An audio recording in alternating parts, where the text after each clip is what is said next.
So welcome everyone to NEET Talks Season 2. So this is Aishwaryan's presentation today. So Aishwaryan is actually the backbone of NEET Talks. He has been one of our staunch supporters, on almost every NEET Talk session. He's there, very active, asking questions, being interactive. So that we highly appreciate. And then today, who all have turned out here to be part of this show, we wholeheartedly welcome all of you. And as most of you would know, we do this NEET Talks in season 2 in the second and fourth Saturdays of the month. In the season 1, we used to do all every Saturdays, and we did 50 shows, shot 50 artists, and now this is 2 artists per month. So this is the seventh session. Okay. So thank you all. And introducing Aishwaryan, he has done his diploma in painting from KEN School of Art, Bangalore. And then he did post-diploma in printmaking from Bangalore University. And then Aishwaryan has done residencies and workshops in quite few. I think last year he was in Japan, right, Aishwaryan? 2020.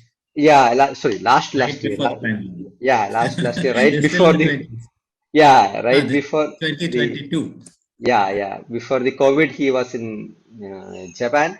Okay, and then he has also been a recipient of Karnataka Lalita Kala Academy Award and the Creative Few Awards. So today we will see the journey of Aishwaryan, the artist. Welcome everyone. Welcome Aishwaryan. We are eagerly awaiting to see you. Over to you. Thank you. Like Satish introduced, that's my introduction to art. And probably another factor is because my brother also studied from Chitrakala Parishad. In a way, I can say I was not that good at studies. So he felt probably this would be something I would be. That's how I sort of got into it. And he wanted me to also take up visual art. But his idea was to they put me into design and get me some sort of a steady job, which would work well for me. But the thing was I couldn't get into CKP. So the next closest college that was around in Bangalore was Kent School of Art. And I joined there in 2003. I graduated in 2008, and then I did my post-diploma in printmaking from Bangalore University. And from 10 onwards, I wanted to share the works so far that I've done. So here's the journey. So probably this work kind of gives a picture of what I assumed my life would be probably after getting into art school and, visualizing to be a full-time painter, having no worries at all, and just, paint to my heart's content. But as the title said, you can't have it all. So, I think the scenario in the art community changed as I graduated, that you probably just cannot be like a full-time artist. So as I was doing my work, I was also alternatively doing part-time jobs and assistant jobs for artists, galleries, museums, curators. So along with that, that's how my art also continued, and a lot of the works happened because I was able to do something within art. A lot of my classmates somehow got into other fields also by doing, or also completely vanishing. But for me, somehow I was lucky enough to continue my journey being in an art college, art practice. And this is the body of work I've been going on with. So for me, after doing printmaking, like any other printmaker, I assumed I'll forever have this chance to continue and practice. But it so happens that, once you're out, you don't have those easy facilities to continue practicing printmaking. So when I joined an alternative art space called One Shanti Road in Bangalore, Sir H.R. was my boss and a teacher to my brother. So I think what I also learned after art school was how to continue to survive. And I kept learning from there onwards. And he's always been this mentor, father figure. And at the end of the day, if I don't get anything as a job, I would go to him and he would connect me or give me opportunities somehow from somewhere, and they connect me to artists and curators and galleries. So from there, one of those projects was this 3-year collaborative with Tirtha, International Artist Collective in Sri Lanka. And one of their projects was to do a drawing project, having artists from Bangalore and Sri Lanka to have a cultural exchange and certain similarities that we share as neighboring countries. And some of the drawings I would like to show here. And this is where I kind of got a better sense of how I could paint or draw or compose, and how ideas are done. Though I was skillfully good from my art background, ideas to come up with them and work with medium and material, it's from Shantirod that I can truly say I got a little better exposure to continue practice with all kinds of artists coming from all over India and abroad, assisting them. You have each thought school coming in and giving you these ideas or discussing with them. That's sort of how even my work evolved and developed from there as well.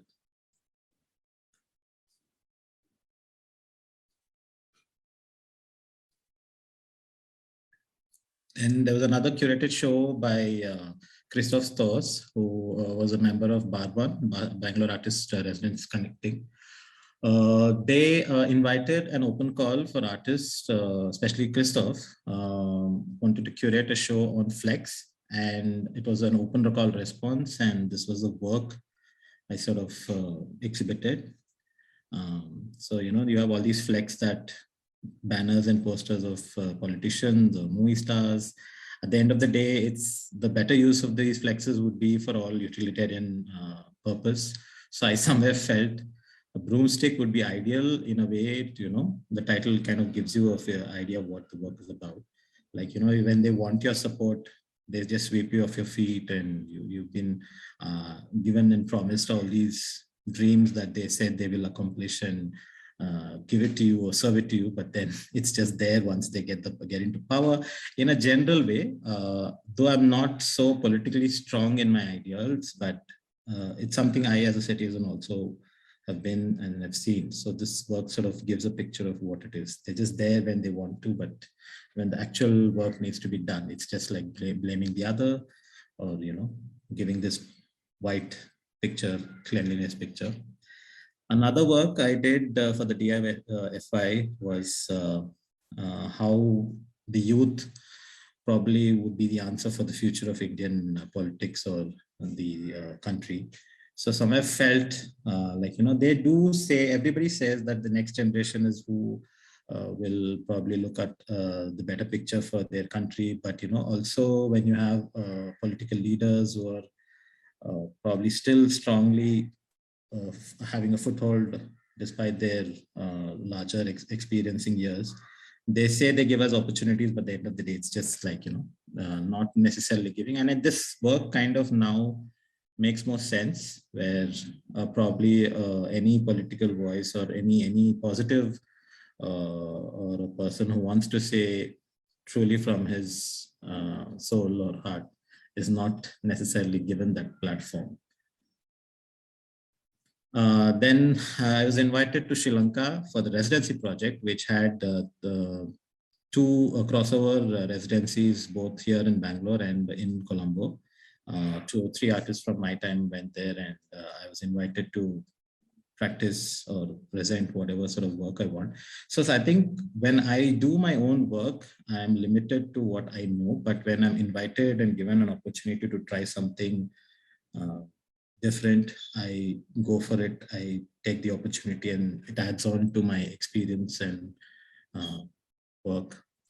So I found this interesting, it's costume now, though it's a royal attire for the Candian kingdom kings who were regally in this sort of posture, and it's called Mullanduma. I think it's called first cloth or something like that, if I'm not wrong. And this connection came to me like I come from a community in Kerala who used to be dhobis. Velattedat is what I think they're called.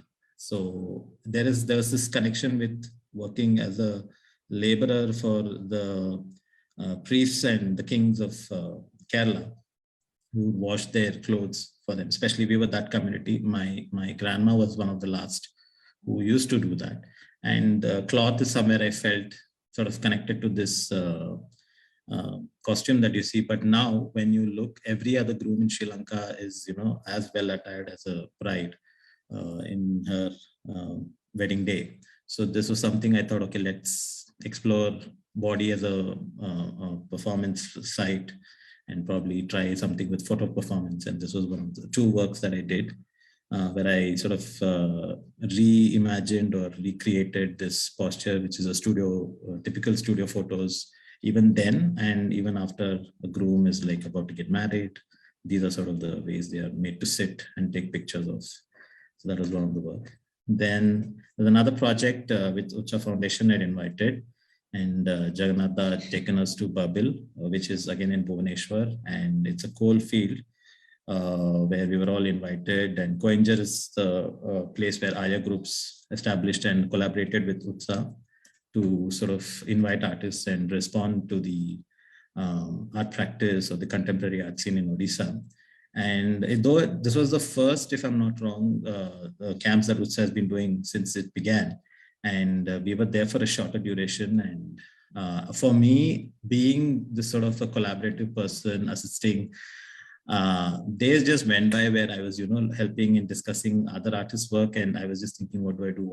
And we were once going to the market, and I saw these handias, which are baskets made from bamboo, and they're especially made to ferment wine from rice.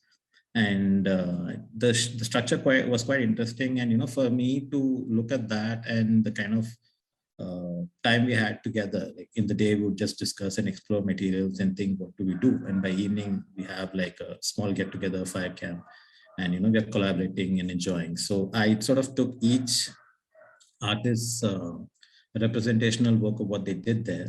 So we had both contemporary artists and also folk and traditional artists within Odisha who sort of came and gave live demo of their work, and we as contemporary artists responded to their work or they responded to ours. So that sort of a collaborative effort was what I was looking at into these works. Another interesting camp that I was invited to in Bangladesh by Satadru in Kushtia, which is known for 2 towering personalities. One is Mr. Rabindranath Tagore, who had an ancestral house there, farmhouse if I'm not wrong, and also Lalan Fakir, one of the Baul singer saints, who I think his final resting place is also in Kushtia. So we were invited to respond to the word unknown inside, which is Ajana Andhra Mahal, as Sadhadru explained. And as artists, we were given the choice to just work with found materials. It was a small 1-week camp and in a limited source and whatever. And it was more like an outdoorsy sort of an experience. I found a lot of paper mills there, and when we just explored, I found a lot of different papers there being produced, and I got some of those corrugated paper. And the god that you see is very similar material they use for musical instruments that these Baul singers use. And and it's every night you would have some singer saint coming by and joining us, and we were all in those happy hours kind of a situation. So it's kind of an attraction that brings everyone together, and the whole purpose is not necessarily thinking or worrying about what we can do, but enjoying that particular moment. So I felt somewhere this work kind of gives that experience that I felt when I was invited there. So you have all these butterflies being attracted to something unknown, and we're all clustered in one place and enjoying or going through about. Once the residency camp was over, Utsav also invited us to sort of be part of this benefit exhibition in HMO, and each artist gave a couple of works to be exhibited, and this was one of the works I gave. So it's titled Welcome, and it has 35 drawings, though images here are not necessarily 35. They come in 2 sets, And I have made maps of all the states and union territories of India with declared or most found flora within that state or a union territory. And it sort of looks like a garland in the shape of a map.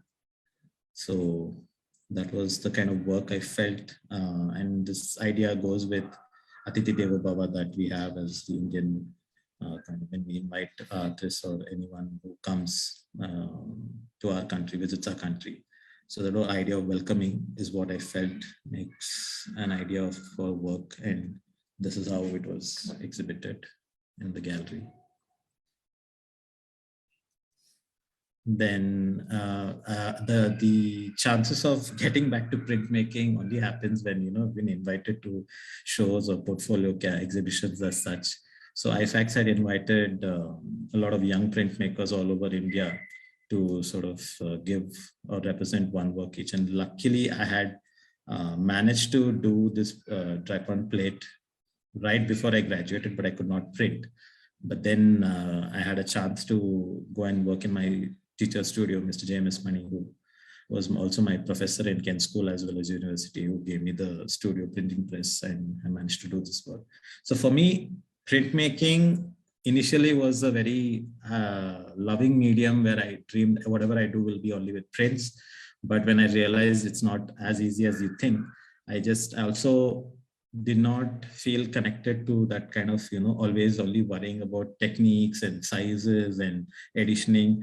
I felt I could take printmaking to another way where I can just use it as a medium like any other and see what I can express best from my point of view, from my kind of art practice. Another printmaking portfolio that I was invited at the Faculty of Fine Arts by young artist Sachin from Pune. And again, portfolio making was one thing that I didn't have much experience with, but I got an opportunity to show this work along with another work for the exhibition.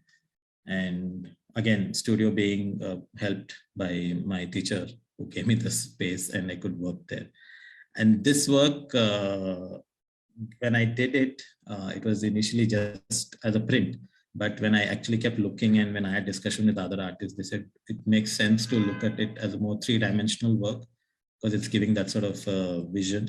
And I also wanted to do sculpture for quite some time, though I'm not practiced, but I can use it as a medium in my future works. And I happen to do a couple of them later, which probably will come on the slide. Another exhibition based on the Navrasa that Leena had invited me to be part of. I was given the Rasa Karunyam, which is about compassion and sympathy. So I produced 4 works, of which 2 are here. And one was not part of it, but it's part of another work. So paternal instinct, again, I always had this idea that probably if I'm well-to-do, financially and secured, I can always, because this has been since my childhood. I was part of a Gandhian school where a lot of good values were given to me and I always wanted to sort of adopt right from childhood. So this paternal instinct was always there for me. I was not sure if I'll be able to do that. Even now, I'm not 100% sure, given the struggle that I'm in right now. But yeah, that feeling sort of comes in, and this was the work that I felt, that karunyam and that compassion that I had of wanting. So Corpse Flower was another work where the one on the left was the work which I did for the show. The second was not yet in my mind then.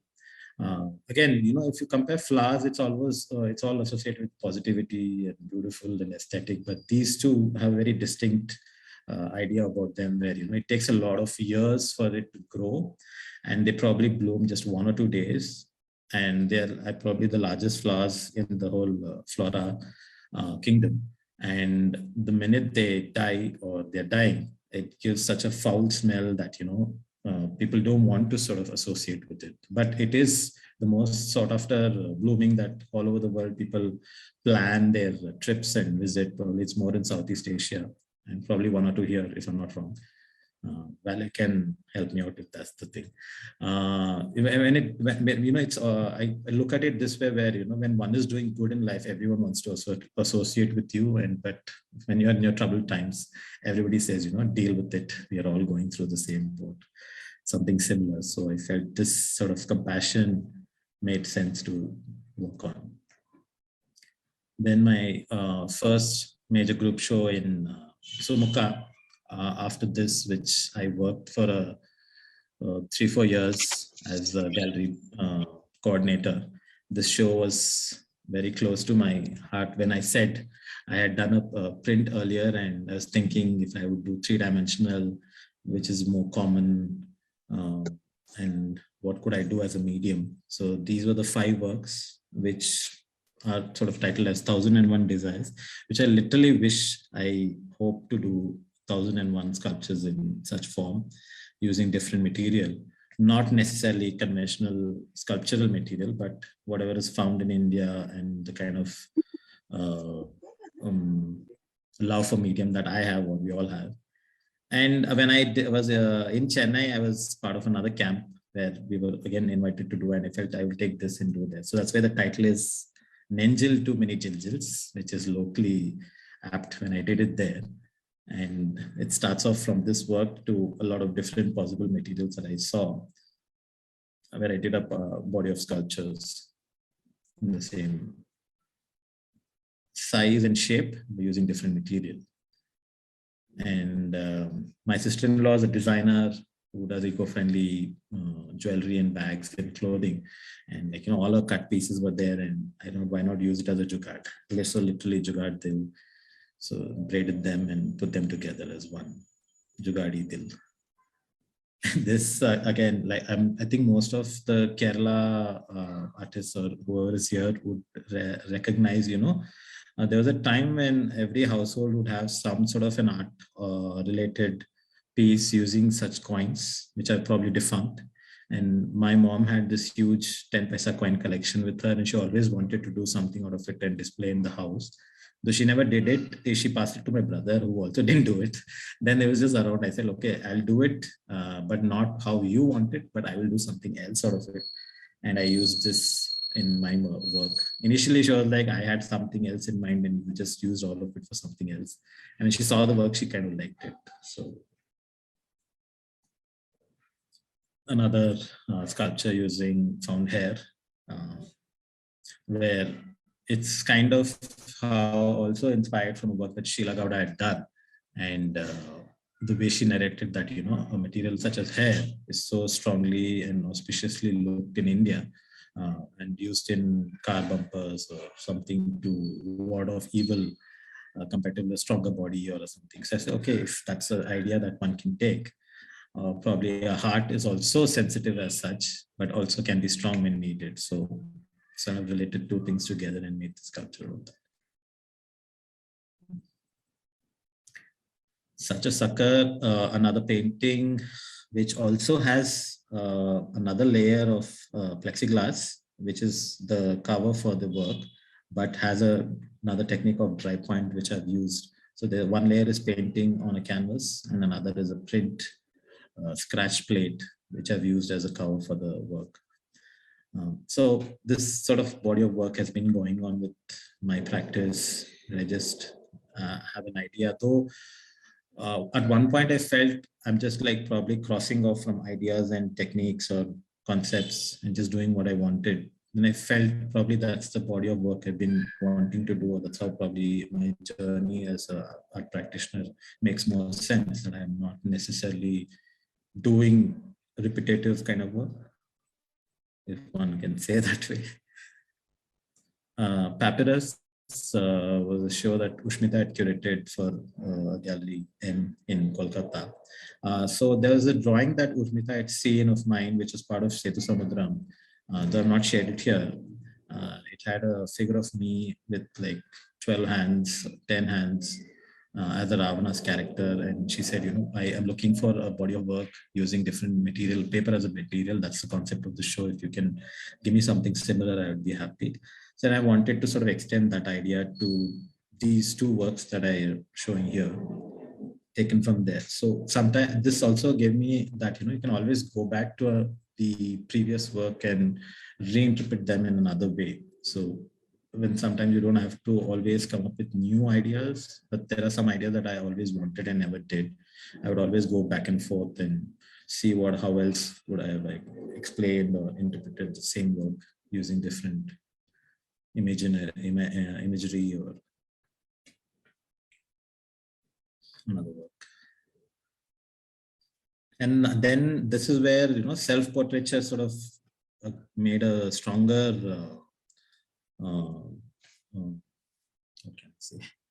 presence in my work, where I kind of put my own self in my work, though not necessarily drawing my face there, to have the audience connect to the composition and not necessarily look at the picture as me, but the experience that I'm explaining in the work or visually painted or drawn, that they can relate to and take it to their idea or imagination, and they confront the work as viewer. So Upu Menasu was something similar. All of us see life in two extremes, either you're good or you're bad. But that in-between part, nobody talks about, nobody wants to associate, or though now we are all opening up to a lot of feelings that one goes through. So the extremes are always there, that one, either you're this or that to someone. So that's just putting out there where either you're salt or pepper in someone's life or your life. Whatever stage you go through is part of that. When we were invited by senior artist Mr. Vasudev to be part of the Cholamandal residency in Chennai, and this residency was run also by Mr. Paris Vishwanathan, who would give out his summer's cottage to artists who would love to come and work there for 1 or 3 months max and express whatever they want to do. And to go there also, luckily at the same time, the KK Abbar Foundation was also looking at my work and another fellow artist that we went and when we were there. So they were willing to sponsor us for the residency as well. So we were able to be there for 3 months, and the body of work that I did there was also something to do with my experience there. So the summer of Chennai, and this, luckily for 3 months, we were out of the city and out of wherever. I was working here in Bangalore, doing a lot of projects. And this was a point of time where I was taking too much of projects and probably not managing to deal with all of them together. So I took a 3-month break, and the experience being in Chennai gave me a lot of clarity in my own work as well as I was doing them. So this was the body of work that I sort of worked there.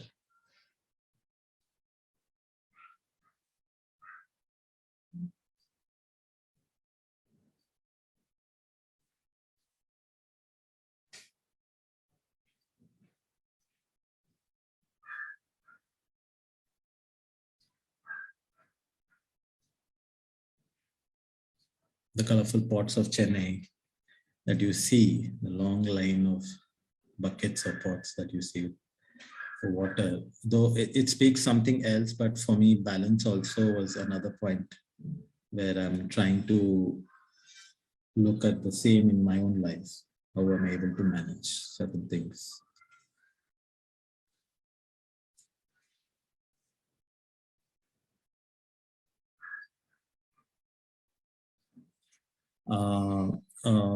I had this project with Vaishnavi Ramanathan, who was my teacher in university, and she took over as a visiting faculty, which was previously another art historian that was my teacher, was Dr. Veena Shekhar.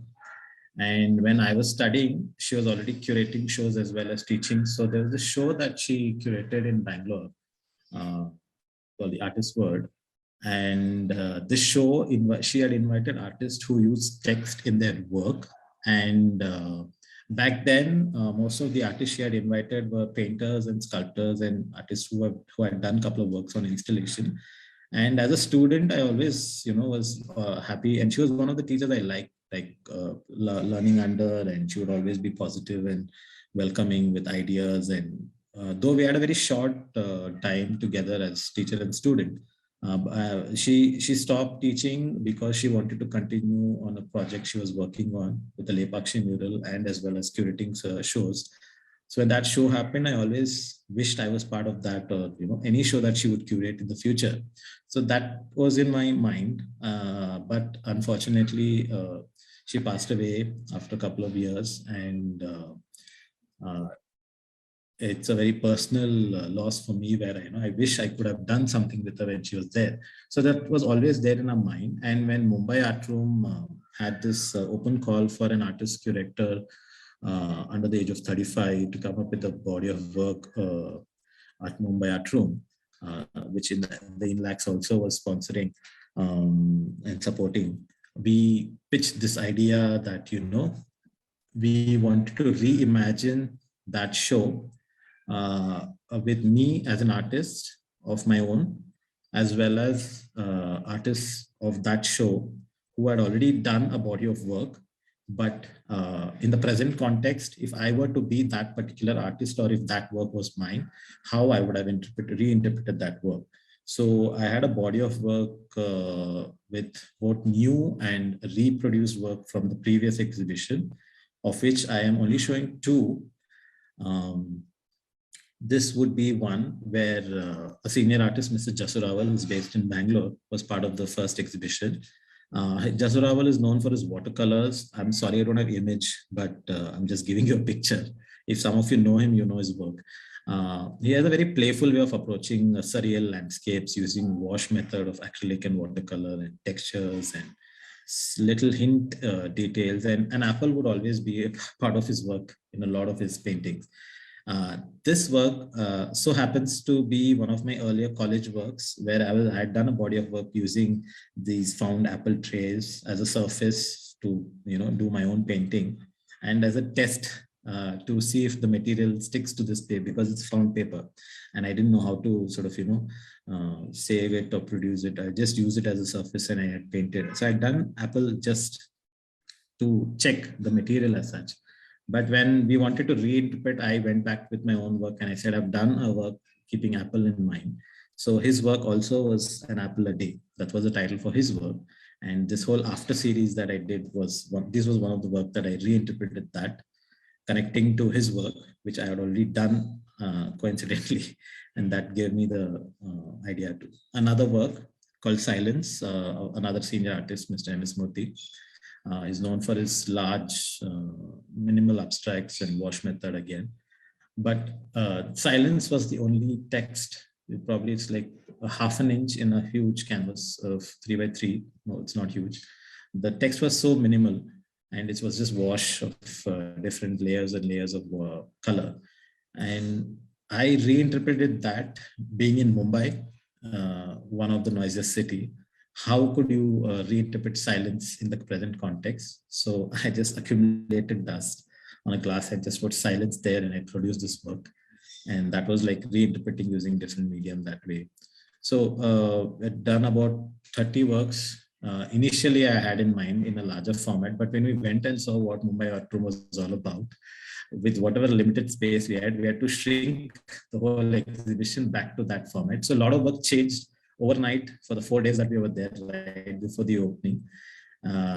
So it was constant changing of ideas, works, resizing, reshaping, and reinterpreting, which was already part of the project. So it was quite interesting. Though there's not much of images from that show, it was a small time that I had there, and I didn't have enough time to document. Whatever images I have, these were the two that I took right before the opening. And thinking I will be able to show this again, probably one in Bangalore, because I'm from here. Vaishnavi also studied here. And then we thought we'll show one in Chennai. The show never took off from there. Hopefully I'll show them sometime later, and then the whole show can go with how I actually envisioned it. Then another show with Gallery Time and Space here in Bangalore, another conceptualized show by Leena, where she had invited artists to work on idea of healing. And this was in 16, where I was also sort of going through, again, like I think as artists, though we are able to constantly work on some ideas and which keeps us going, and that's the energy. And the general public looks at our work and are always imagining artists are so creative, artists are so free-minded, they have no other tension. And of course, the other idea is that artists make money and are living life without having to do any sort of a 9-to-5 job. I was going through a situation. I was like, am I going right? Should I have done something else? Because though I was able to paint and work, the commercial success was not necessarily going along with the practice, but I managed somehow because I was getting to do these part-time works and projects with others. So I came to a point where, like, I didn't know what to do. So I unlearned whatever I did and thought, okay, let's just go back. So, you have all these art therapists who are now the in thing with IT sector and all these other companies. They go to these companies, make the employees or the people working for the company to doodle or do something as a therapy called art, and they make them just draw free hand painting with either a line or a dot. So I took dot as a concept and, like, was doing this, counting each dot as I painted on the, it was not even painted, it was just like archival pens. It was just making pointillism kind of work. So this was one. The other was about line. And so the part of me is extreme on the other two edges, and the pondering of a lot of these ideas or negative energy that I was going through was what was the idea behind this work. Another work, again, stretching or being in this sticky situation where you always want to solve your own problems. So that would end up being part of my work, my experience. I'm very, I won't say bad. I'm not good at words or putting text or a sentence with what I'm thinking or how I'm going through. Visual is better connecting for me, and this is sort of like a visual diary where I'm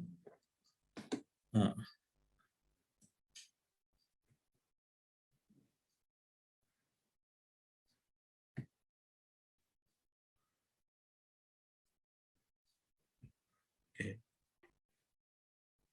Yeah. Another work, Entangled, same thing. Uncluttering, untangling, all that comes back to the work. Work hasn't moved. It's still sticky. Yeah, now it has moved. Yeah, okay.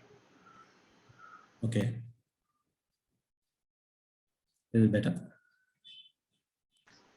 Yeah, yeah. You can start from the previous one, probably.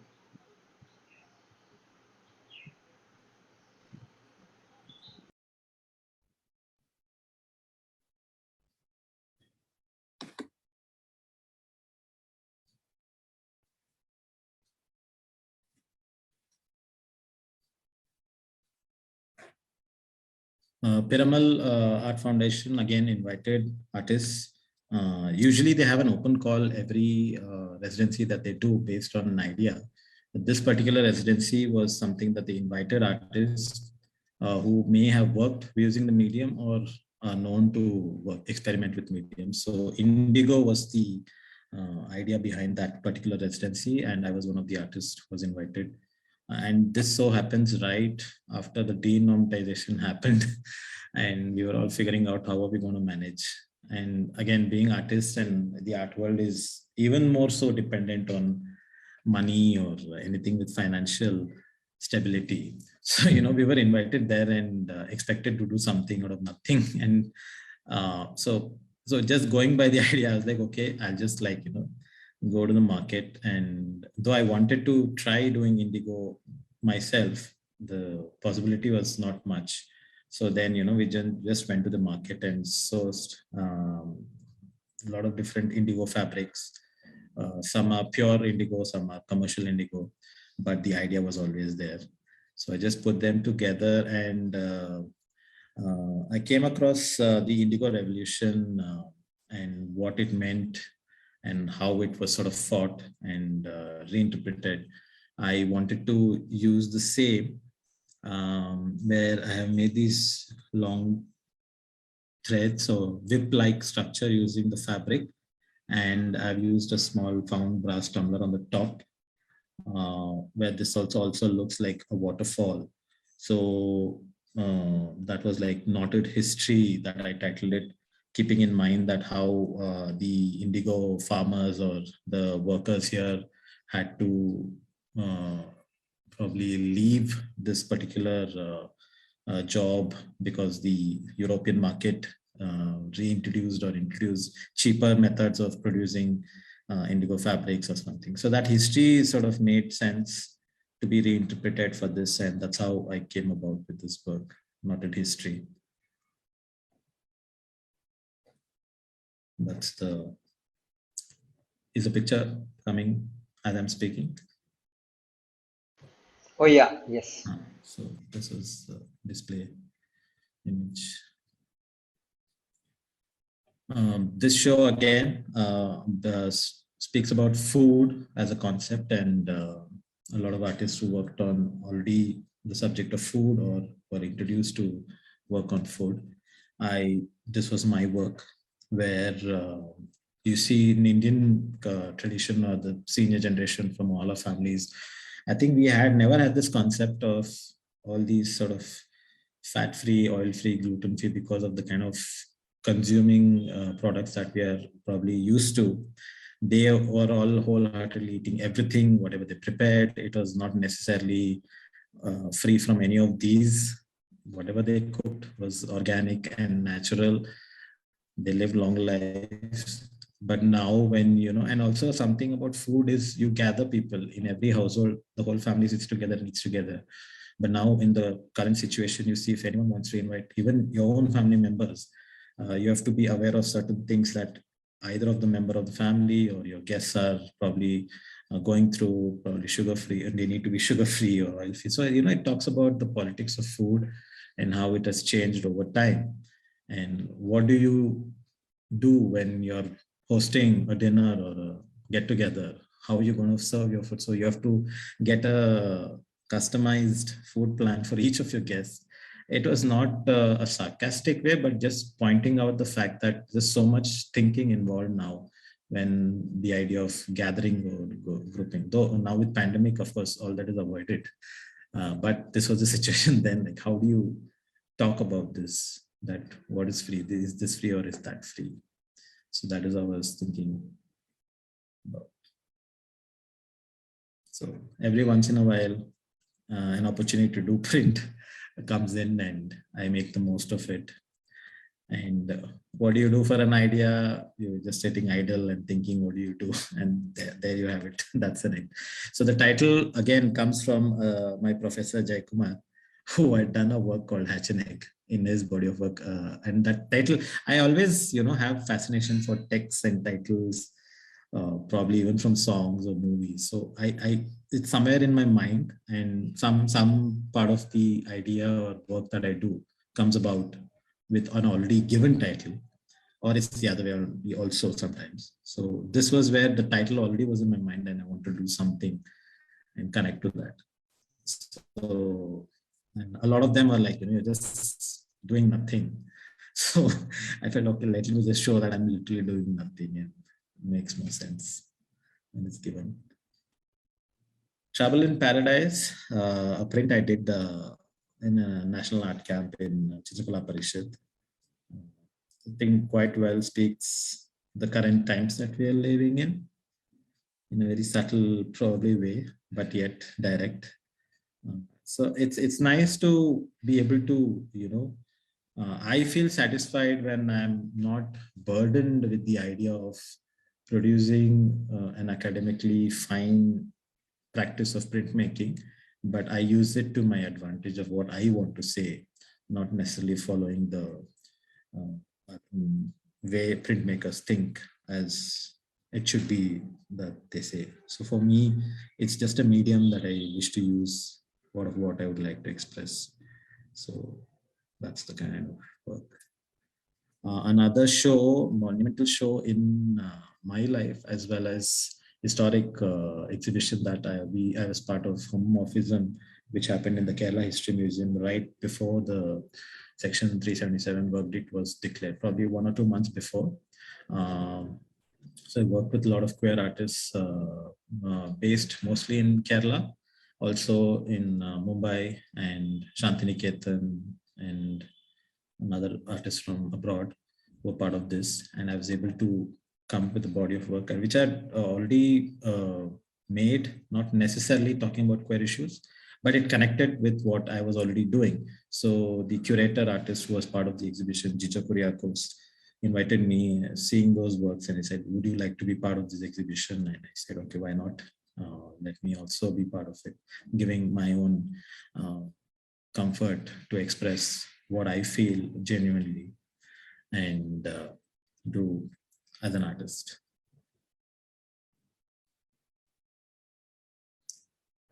Another show that I'm very happy and proud to be part of is this exhibition we did right during the last Biennale in Kochi. And my fellow artists, Siri and Ashok, who are both based in Bangalore, but Siri is now both Bangalore and US. They invited me to, come up with a body of work that they just happened to see these toilets in Fort Kochi. And we just thought, let's organically respond to the situation and see what we can come up and do without any pre-planned notion. But then we took some time and really figured it, wanting to do it in a better way simultaneously during the Biennale, which would have also helped us in promoting our work, as well as being seen and shown during the same time. And luckily for this, both again, we were happy that the Heba Foundation supported this project and gave us the opportunity to do exhibit. And this was my work. So basically, there were these 3 abandoned toilet structures as you walk towards Fort Kochi. On the left side, I don't know if this building is there right now. So it just happened to have 3 toilets, and rest everything was like demolished. So that's how they had initially seen this location, and they invited me to respond. So we used, each one of us used site. So Siri had done work based on smell and soap. I used wax and came up with this body of work. And Ashok used print and photography as a medium and exhibited. So probably, again, title 1001 Desires in another way, where, for anyone or for most of us, the toilet space is probably the most safest space one would be able to express in whatever ways. You're not worried about your body. You're not worried about your thoughts. You're not worried about your smell. You just are you. So all that factors coming into picture, that's, I think, the most safe space one can stay. For me, at least, for whatever I go through, I just sit and ponder and think and process in a toilet. So that's how I sort of put it out there.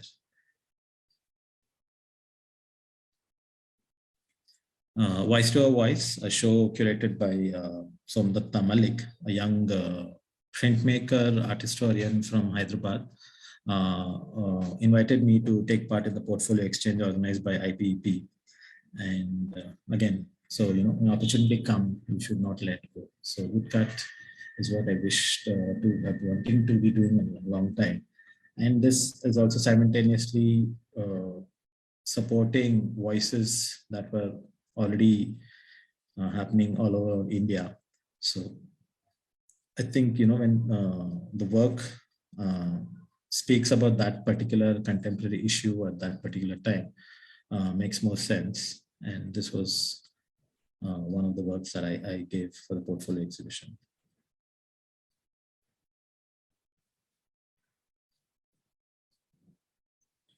Convergence, another invited residency program at Sara Center in Dombe Kuppa by Arun Kumar MG, HG, sorry. This again, another interesting part of the campus where they had invited young contemporary artists and traditional folk artists of India to use the space and express their thoughts and views. So we had we had 5 folk and traditional artists: Bill, Gond, Hase Chitra, Varli, and Madhubani. And we had 8-9 young contemporary artists practicing all over India to sort of collaborate, individually express, and come up with something in the center that's Arun had created called Sara. So I was just, again, going back to the earlier work I'd done with Barbil. I wanted to see what the folk and traditional artists would do and sort of respond to their work and then use it in my work, or probably not necessarily, I didn't collaborate, but I just added on as a camouflaged image. So you see this picture of Bill, and the cloud that you see on the left is my interpretation of using the same sort of imagery or language and probably camouflaging with the original work. So this was one way of expressing what I wanted to do. Then there's Gond. There's Madhubani. So I'm somewhere hidden in all these. So some of the artists didn't know I had done this. So I was waiting what they would do and then respond to their work. And then they realized, okay, this is what I've been doing. And they kind of liked it and let me also be part of their work.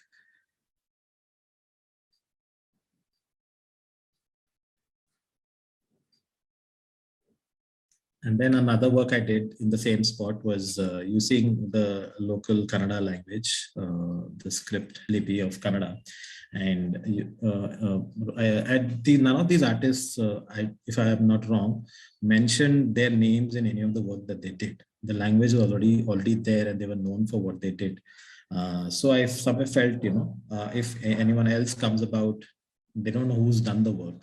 So I thought maybe it would be right to just mention their names there in the same texture and technique that they use in their work. And I mentioned them, all their names. The two names that you see are all collaborative works done by these artists. The single ones are also like part of the. So this was the overall.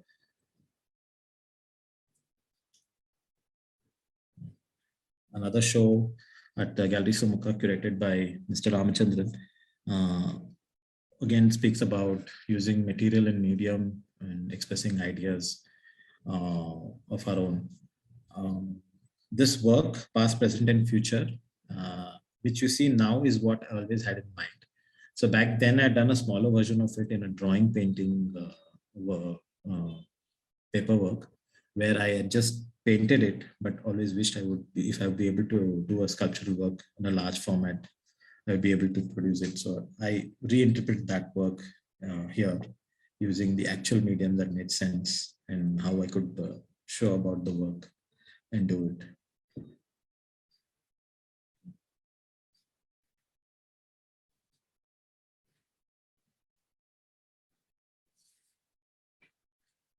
Telling tales, a journey into narrative form, again gave me an opportunity to express how I, being a visual artist, visuals have helped me to express better than I can say text, and this is the work.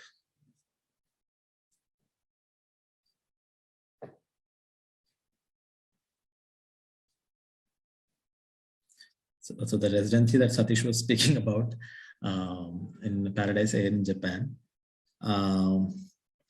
So this is a work I did there. This is actually looking at the carpet in my room where I was, I think the structure, the building, this residency is housed in a building which used to be a love hotel in the early 70s or 80s. And was abandoned. So what they do in Japan, probably it makes more sense that they don't immediately demolish it. They let the structure be and give it to rent it out to anyone else who wishes to use the space and cannot have afford their own. So the team of Paradise is a very young residential alternative art space that has opened in Japan in Chiba, and all the working staff, again, is a very young team who meet only once a week and come together and run the space. And the rest of the days, each one is doing their own.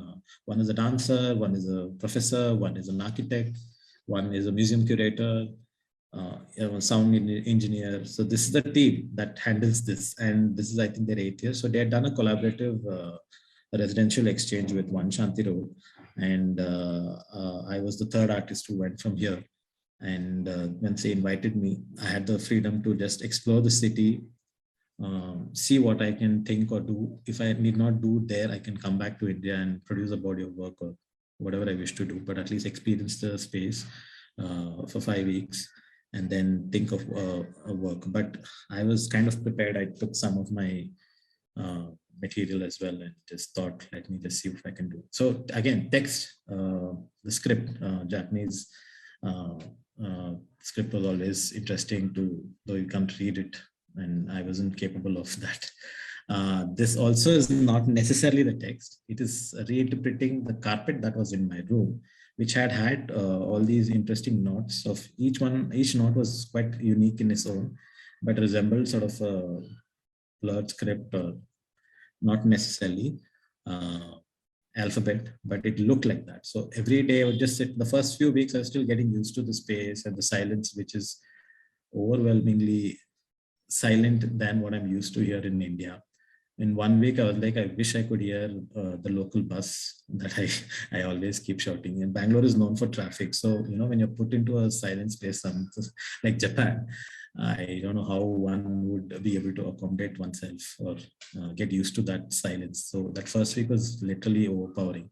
And I was only constantly looking at my carpet, and the weather also was quite freezing and cold. And I would only venture when the sun was up or it was a little warmer. And so looking at that carpet, I felt all these barcodes kind of flashing in my eyes. And I felt, each one looked like a script. So I just manipulated that and reinterpreted in the work. And this is the work I did. One. Seeds of Knowledge and Seeds of Love, again, speaks about how it wasn't directly part of my response to the farmers' protest, but that was always in my mind, where I also had heard of this quote where, even if they sort of banish us, we come back as seeds or something like that. So looking at that, what we sow is what we benefit from later on. So I was just thinking, if we are giving the right kind of knowledge and the right kind of love to the next generation, I'm sure truth will continue and people will be as honest as possible. So, keeping that in mind, I was just reinterpreting my way of looking at how education plays a major role of how a country is developed and running.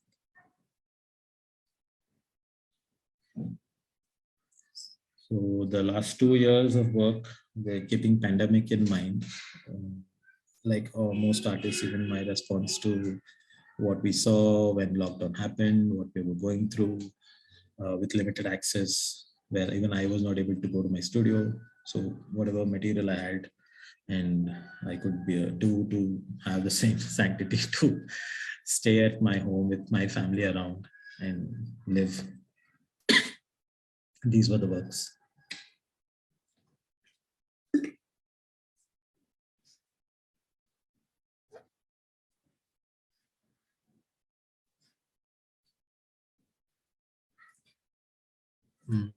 Last year, again, once I was back and things slowly started working in Bangalore, especially the art scene, the show that was to be done right after me coming back to India, Shanti Road had to produce an exhibition with the 3 artists who went there, and they would also come up with an exhibition there, who visited India and were to exhibit in Paradise.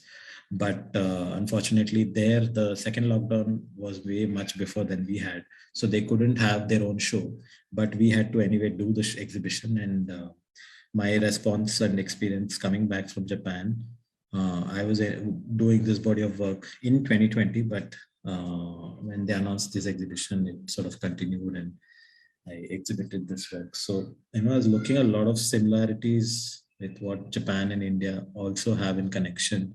And certain philosophical quotes is what I was coming through. I'd go to all these museums, you see a lot of paintings, reference from Japanese quotes, were very similar to a lot of quotes that I'd heard in India or connected. So I put those two together and came up with this body of work. Kotawasa with 8 quotes. Each one has a very similar way of looking at life. How karma is all about what you do and what you sow and what you get. These were the body of works. That was part of that. Yep. That's the body of work I've done. Thank you.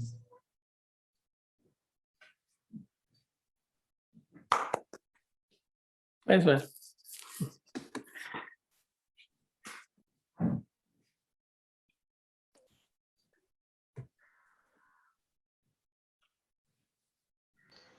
Well done, Aishwaryan. Yeah, well done, Aishwaryan. Beautiful. You're very clear. No stop, no nothing. Just I in a actually flow. thought I went blank somewhere. No, you're not. Yeah, you're in a flow. That's so quite interesting. But I'd like to ask you something like from the beginning to now, like there is mostly your painting, most of your painting has there is a protagonist sort of a figure, and then Nothing around. or else or I can ask there is no much happen. You didn't do anything in the background most of the works, Yeah. I have noticed that initially, again, for me, what I wish to say and how much of I want to say is all I was being trained at. So for me, composition was always an issue when I was in college. Like still life and life study were like my most interested medium classes. So as as much as I would like to say what is the central character, nothing else mattered. And when I do my work, it's just me and my work. Whatever is going around is like a blurred picture. So I connect well. I introspect. I think when I'm working, whatever. Sometimes when I'm tensed or whatever, I channelize that in my work. So as I'm painting, I'm able to come up with solutions or figure out what I can do better, untangle myself with problems. So that automatically comes into the work. So for me, if what I'm saying is enough with centralized character or composition, the background, foreground probably didn't matter. This was not conscious before, but when I had a lot of artists and my friends telling me that you're very central based, you don't necessarily reach out to all corners. Yeah.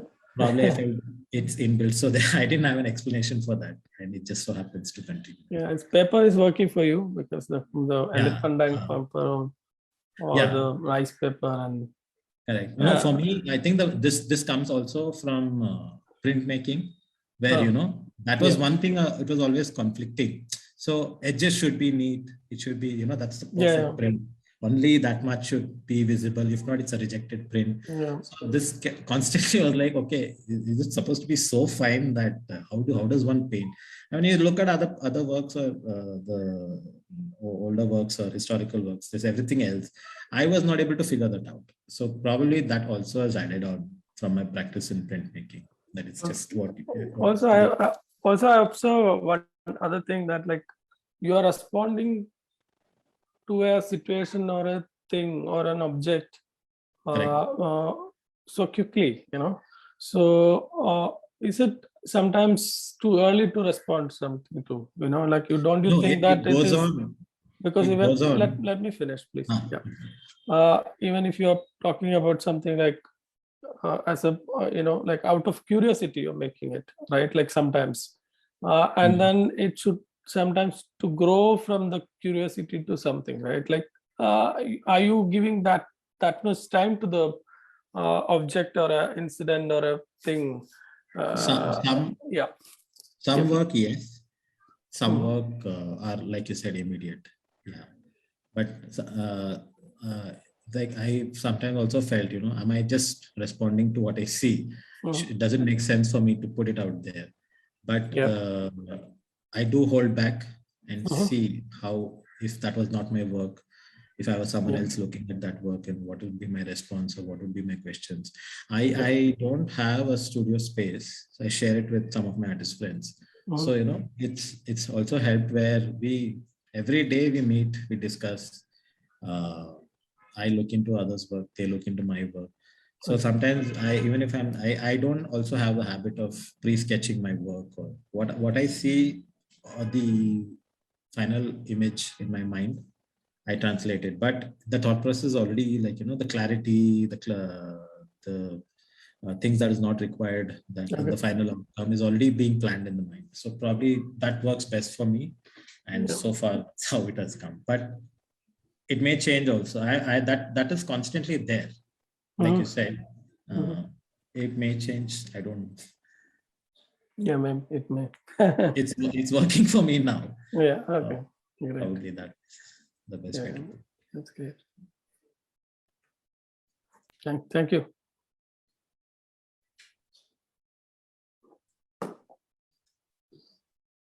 Let's see.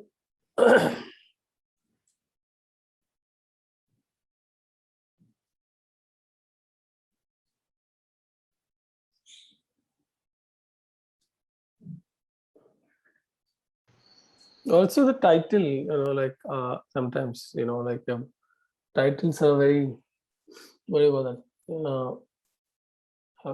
Sometimes you use sarcasms to, push something, right? Like, something So like that. Like I said, sir, whatever words I see or text I have encountered, it's stuck. I noted those things are like fixed in my mind. If I find something interesting as a title, I hold on to it. And also, I am definitely inspired by Indian art. All your work, the contemporaries, the seniors. I always like to imagine if I were to reinterpret one of your works, how would I have done it? Yeah. So, that also has been in my mind. So when I see a certain title of any other artist, or even a random song or a movie title, I see if I can. So there, I can play with something that's not necessarily entirely my experience, but something that anyone else can also connect. So for a lot of them, kind of appropriation that you said, or a commentary on social issues, which I don't necessarily say my works are socially centered, but if someone feels there is some connection there, then I think I also sort of observed that and given my own interpretation of what's running around or happening. It's working. Then it's not always about myself. That I always keep in my mind.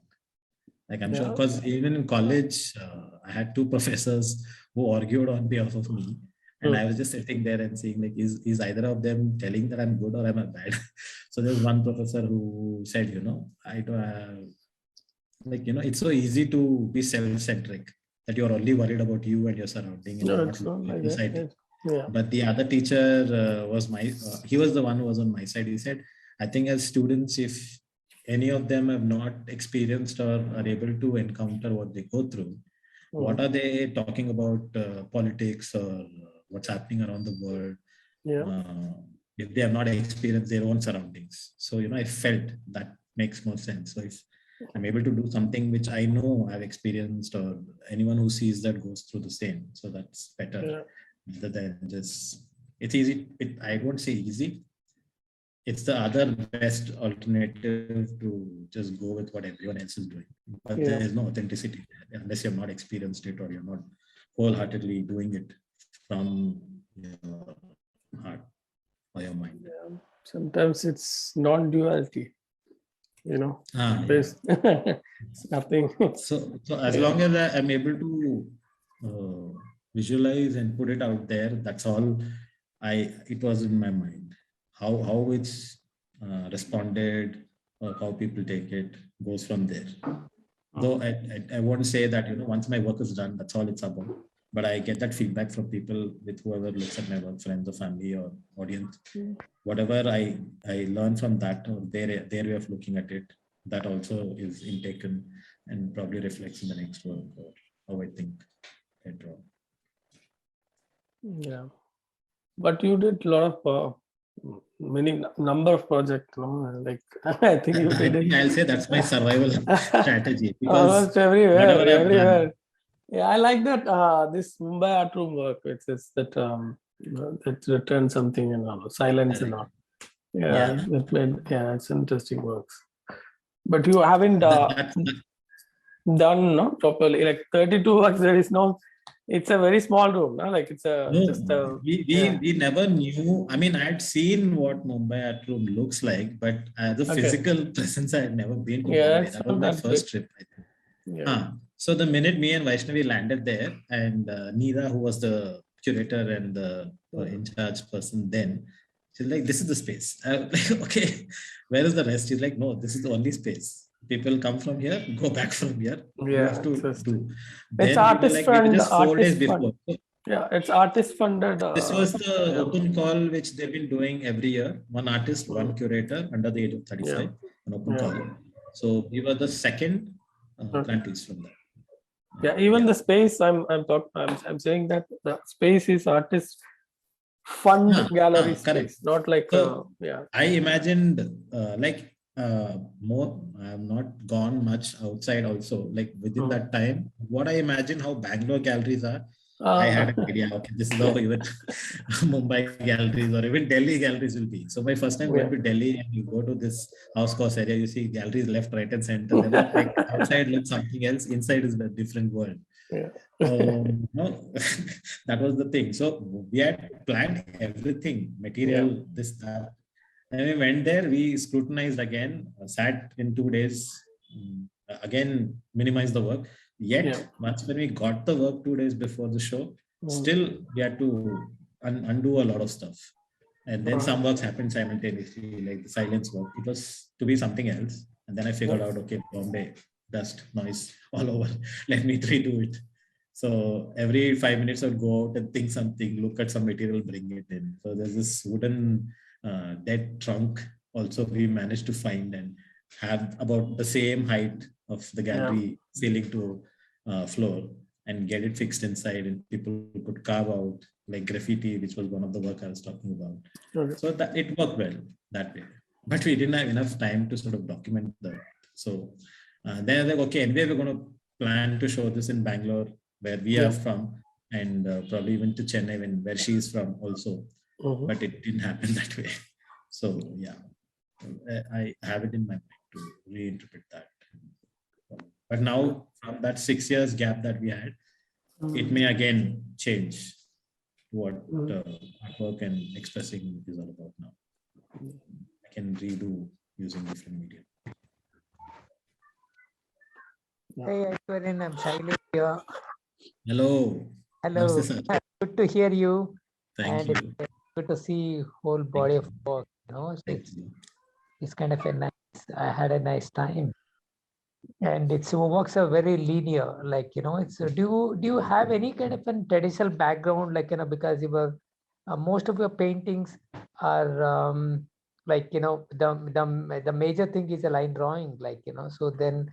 Very little color use it. As you said, you don't care about the background. Background is always you said you use whatever the paper texture and all those things you're using it. So I just want to know about like the drawing, the linearity. Where is that come from? Like like some traditional background, something like that. It's nice. I liked it. I like. No. I wish I had. My first and major influence or inspiration is my brother, who was also an art student.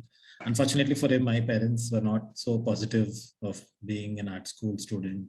They didn't see a future there. So he had to do a lot of different things and abandon his dream.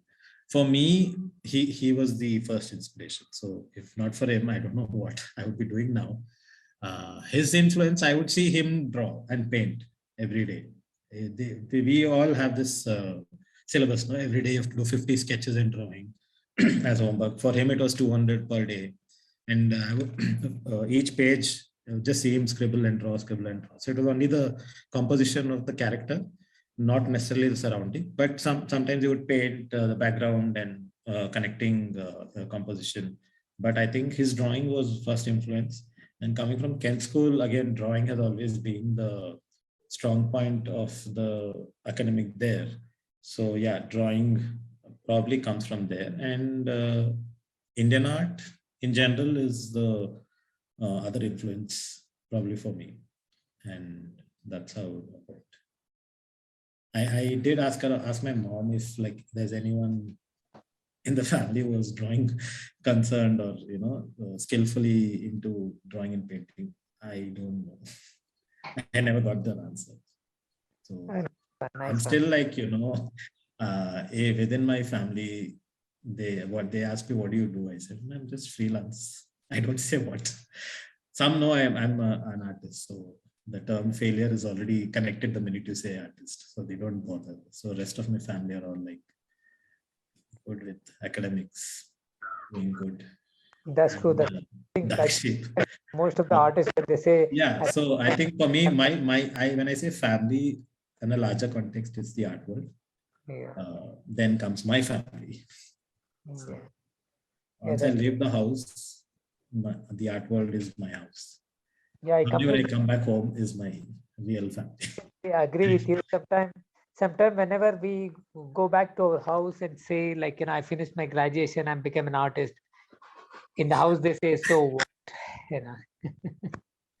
I have hardly, like, my extended family has not seen me in a longer time. Here and there I do go. So when I do go, that's the first question. What are you doing? So I just say freelance. So they'll imagine I'm doing nothing. That's clear. So I don't have to explain much. That's it. My family is invited a lot of them to see the presentation today. So I don't know. Probably if they're interested, they would have seen that this is what they've done. It's a nice work. Thank you. Thank you. Hello. Hey, Dimple. Hi, Aishwaryan. Congratulations.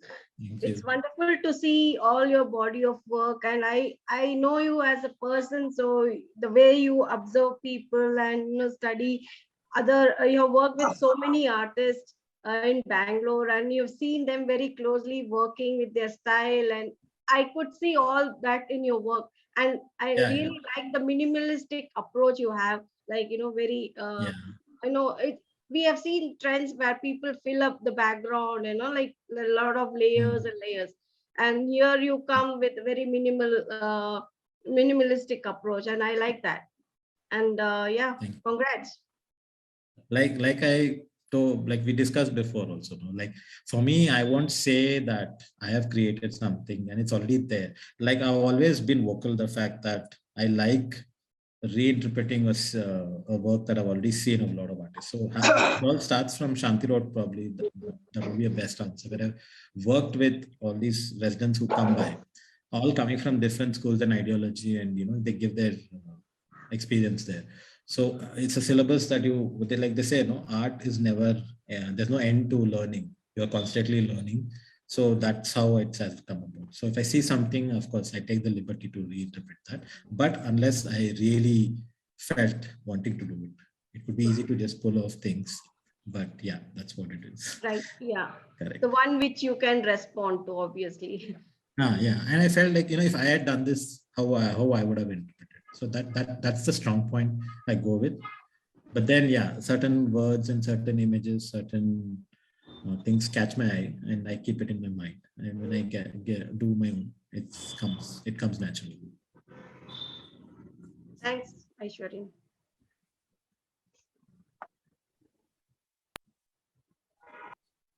Rahul was holding hand. Yes. Hi, Aishwaryan. Hi. Hi. Hey. Really interesting to listen to talk about your art. I have a question for you. So, from what I made of your artwork, it was all your observations on either certain things that you see around you and things like this. So, if you were to pick one piece of art that you've done so far that is reflecting your personal state of mind or your personal views at that point, less about what you see as an input, which one would that be? Just a work, as in like the best work. No, what skills where you felt like you had exposed your innermost thoughts or your soul, your soul, rather than either document something like the COVID thing or something like this. Which one would you say is most personal to you? I think the most personal work, not one, would be the body of work I showed in the Mumbai Art Room, which I said was a reinterpretation of part of. But of course, I couldn't work with that curator who was my teacher.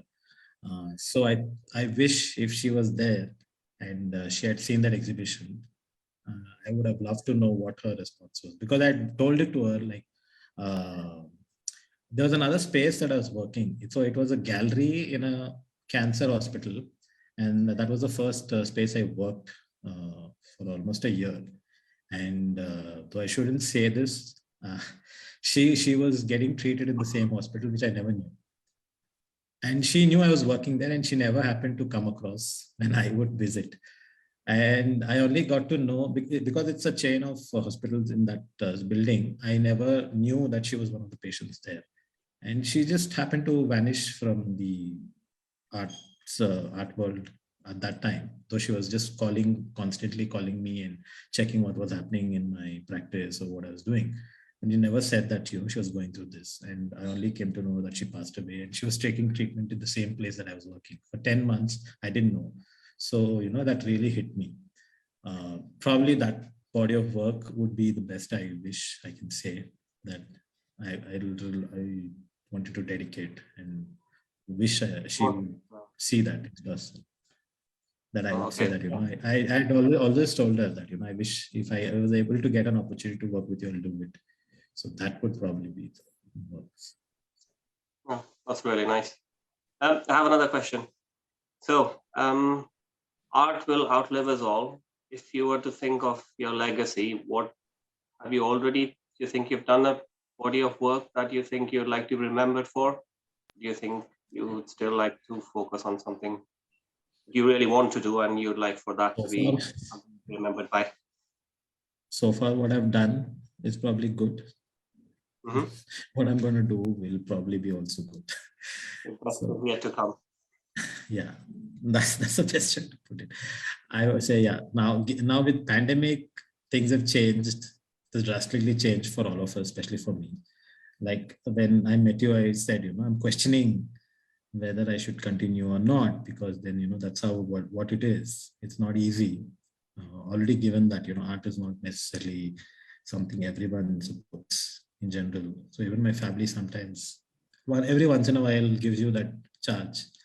What else can you do apart from this? You're so dependent. Why don't you try something? So I think until that stops, I keep doing my best. Probably after that also I'll do, but yeah. Thank you. Yeah, really interesting. I'm really glad I joined the talk. Thank you. Any other questions or comments? Okay, so that's it. Good. Thank you everyone for attending this session, and thank you, Aishwaryan. Love to see you. Love to see your works. Okay. Thank you.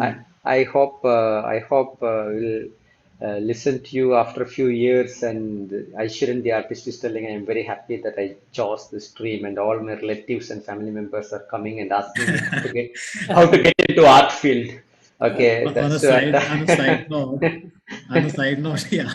See, Kerala is now the hub, if you look at that way, to be represented as an artist because of the whole boom of the Kochi Biennale. So all my relatives, when that happens, where is your son? I don't see his name anywhere.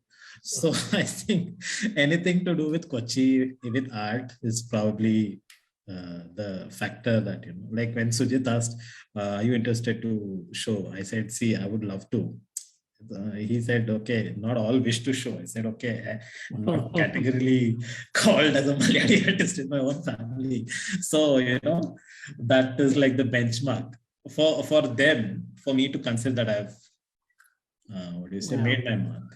So if I exhibit in a large scale exhibit in Kerala, that's the achievement. Anything else I've done is not necessarily great, but yeah.